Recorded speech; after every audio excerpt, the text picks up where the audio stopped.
সাতক্ষীরায় প্রচণ্ড তাপপ্রবাহে চিংড়ি ঘিরে মোড়ক লেগেছে, মরে যাচ্ছে মাছ। প্রচণ্ড তাপপ্রবাহ, পর্যাপ্ত পানির অভাব এবং অতিরিক্ত লবণাক্ততার কারণে মোড়ক লেগেছে বলে দাবি মৎস্য বিভাগের।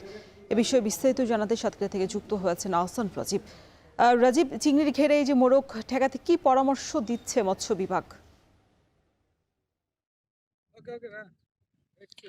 রওশন, সাতক্ষীরার অধিকাংশ এলাকাতে কিন্তু বাগদা চিংড়ি চাষ হয়। এটি উপকূলীয় লবণাক্ত এলাকা। যেহেতু এখানকার নদীর পানি যে এলাকাগুলোতে পৌঁছায় সেখানে কিন্তু লবণ পানির বাগদা চিংড়ি চাষ হয়। এই যে হঠাৎ করে তীব্র তাপদাহের কারণে ঘেরগুলোতে মাছ মারা যাচ্ছে, এই মাছ রক্ষায় মৎস্য বিভাগ থেকে কিন্তু যারা মৎস্য চাষী রয়েছেন তাদেরকে নানা ধরনের পরামর্শ দেওয়া হচ্ছে। এর মধ্যে সবচেয়ে গুরুত্বপূর্ণ যে বিষয়টি, তারা বলছেন যে ঘেরে যে এখন পানির লেভেলটি রয়েছে সেটি যেন কোনোভাবেই না কমে যায়।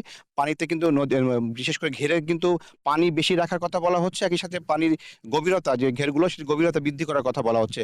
তাছাড়া তারা বলছেন যে শ্যাওলাগুলো রয়েছে, ঘেরে বিশেষ ধরনের কিছু শ্যাওলা জন্মায়, এই শ্যাওলাগুলো যাতে কোনোভাবে পরিষ্কার না করা হয়, কারণ এই শ্যাওলার নিচে মাছগুলো বাগদা চিংড়িগুলো আশ্রয় নেয় এবং আশ্রয় নেওয়ার ফলে এই মাছগুলো কিন্তু তারা টিকে থাকতে পারবে।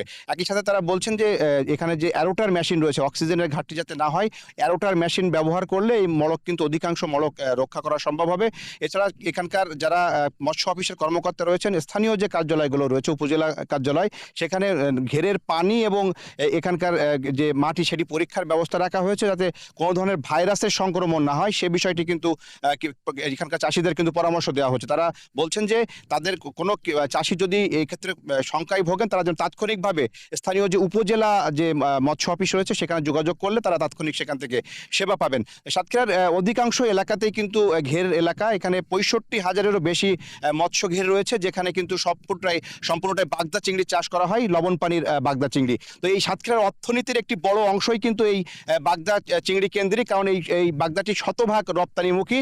গত 5 বছরের হিসেব যদি আমি বলি, সাতক্ষীরাতে যে পরিমাণ বাগদা রপ্তানি হয়েছে সেই রপ্তানির তুলনায় কিন্তু আমরা এই বছরে এসে দেখছি সেটি 22% ঘাটতি বলে জানিয়েছে মৎস্য বিভাগ। কারণ এই মড়ক লাগার কারণে তীব্র তাপদাহ, গত 3 বছর কিন্তু তীব্র তাপদাহ হচ্ছে, প্রতি বছরই বিপুল পরিমাণ বাগদা চিংড়ি সেটি মারা যায়। এটি মূলত মে মাস এবং জুন মাস, এই 2 মাস সবচেয়ে বেশি সংখ্যার সময়, কারণ এই সময় তীব্র তাপদাহ থাকে। আবহাওয়া বিভাগ বলছে যে জলবায়ু পরিবর্তনজনিত কারণে সাতক্ষীরায় বিগত সময়ের তুলনায় কিন্তু 4 থেকে 5 ডিগ্রি তাপমাত্রা বেড়েছে, যেটি এখান থেকে 10 বছর আগেও কিন্তু কিছুটা কম ছিল। হঠাৎ করেই গত 4 থেকে 5 বছর এখানে 35 থেকে 40 ডিগ্রি পর্যন্ত তাপমাত্রা হচ্ছে, যেটি বিগত সময় আসলে সেটি তুলনায় অনেক কম ছিল। যার ফলে এই সময়টিতে এসে আসলে এখানকার যারা প্রযুক্তিবিদ রয়েছেন, যারা বৈজ্ঞানিক কর্মকর্তা রয়েছেন মৎস্য বিভাগের চিংড়ি চাষ প্রকল্পের, তারা কিন্তু নতুন করে আসলে ভাবছেন যে আসলে এই অঞ্চলে নতুন কি প্রযুক্তি দেয়া যায় যাতে এখানকার মৎস্য চাষিরা উপকৃত হয়। তো সব মিলে এই ছিল আমার কাছে সাতক্ষীরা থেকে সবশেষ। দর্শক, সাতক্ষীরা থেকে যুক্ত ছিলেন আহসান রাজীব।